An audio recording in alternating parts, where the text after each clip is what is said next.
ನಾವು ಅವತ್ತು ಹೇಳಿದ್ವಿ, ಇದು ಎಲ್ಲ ಎಡಪಂಥೀಯ ಚಿಂತಕರು ಅಂತಾರಾಷ್ಟ್ರೀಯ ಮಟ್ಟದಲ್ಲಿ ಸೇರಿಕೊಂಡು ಒಂದು ಷಡ್ಯಂತ್ರವನ್ನು ಮಾಡಿದ್ದಾರೆ ಎನ್ನುವುದನ್ನು ನಾವು ಹೇಳಿದ್ವಿ. ಈಗ ಅದಕ್ಕೆ ಪುಷ್ಟಿ ಕೊಡುವಂತೆ ಚಿನ್ನಯ್ಯ ಕೋರ್ಟಿಗೆ ಸಲ್ಲಿಸಿರುವಂಥ ವರದಿಯಲ್ಲಿ ನಿಮಗೆಲ್ಲ ಗೊತ್ತಿದೆ, ಖಳನಟ ಅಥವಾ ಚಿತ್ರನಟ ಪ್ರಕಾಶ್ ರಾಜ್ ಅವರ ಹೆಸರು ಉಲ್ಲೇಖ ಆಗಿದೆ. ನಾನು ಅಂದ್ಕೊಂಡಿದ್ದೆ, ಅಥವಾ ನಾವೆಲ್ಲ ಅಂದ್ಕೊಂಡಿದ್ವಿ, ಪ್ರಕಾಶ್ ರಾಜ್ ಇದನ್ನು ನಿರಾಕರಿಸ್ತಾರೆ ಅಂತೇಳಿ. ಇವತ್ತು ಪ್ರಕಾಶ್ ರಾಜ್ ಅವರು ಒಪ್ಕೊಂಡಿದ್ದಾರೆ. ನಾನು ಚಿನ್ನಯ್ಯನ ಜೊತೆ ಮಾತಾಡಿರೋದು ಸತ್ಯ. ಅದರ ನಂತರ ನಾನು ಪ್ರಣಬ್ ಮೊಹಂತಿ ಅವರಿಗೂ ಕೂಡ ನಾನು ಮಾತಾಡಿದೆ, ಅವ್ರು ನನಗೆ ಬಹಳ ಆಪ್ತರಿದ್ರು ಅಂತ ಹೇಳಿದ್ದಾರೆ.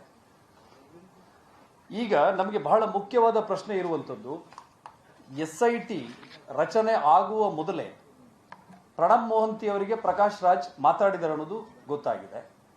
ಆಮೇಲೆ ಪ್ರಕಾಶ್ ರಾಜ್ ಅವರೇ ಹೇಳ್ತಾರೆ, ವಿಟ್ನೆಸ್ ಹಾಸ್ಟೆಲ್ ಆಗಿದೆ, ಚಿನ್ನಯ್ಯ ಈಗ ಉಲ್ಟಾ ಆಗಿದ್ದಾನೆ, ಹಾಗಾಗಿ ಅವನ ಜೊತೆ ಕಾಂಟ್ಯಾಕ್ಟ್ ಇಟ್ಕೋಬೇಡಿ ಅಂತ ಹೇಳಿ ಪ್ರಣಬ್ ಮೊಹಂತಿ ಹೇಳಿದ್ದಾರೆ ಅಂತೇಳಿ ಇವತ್ತಿನ ಪತ್ರಿಕಾಗೋಷ್ಠಿಯಲ್ಲಿ ಇವತ್ತು ಪ್ರಕಾಶ್ ರಾಜ್ ಅವರು ಹೇಳಿರುವಂಥದ್ದು.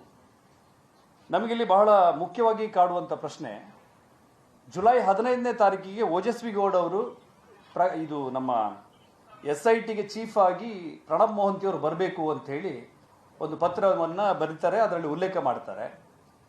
ಅದಕ್ಕಿಂತ ಮೊದಲೇ ಪ್ರಕಾಶ್ ರಾಜ್ ಅವರು ಪ್ರಣಬ್ ಮೊಹಂತಿ ಅವ್ರ ಜೊತೆ ಈ ರೀತಿ ಮಾತಾಡಿದ್ದೀನಿ ಅನ್ನೋದು ಕೂಡ ಸಾಬೀತಾಗಿರುತ್ತದೆ.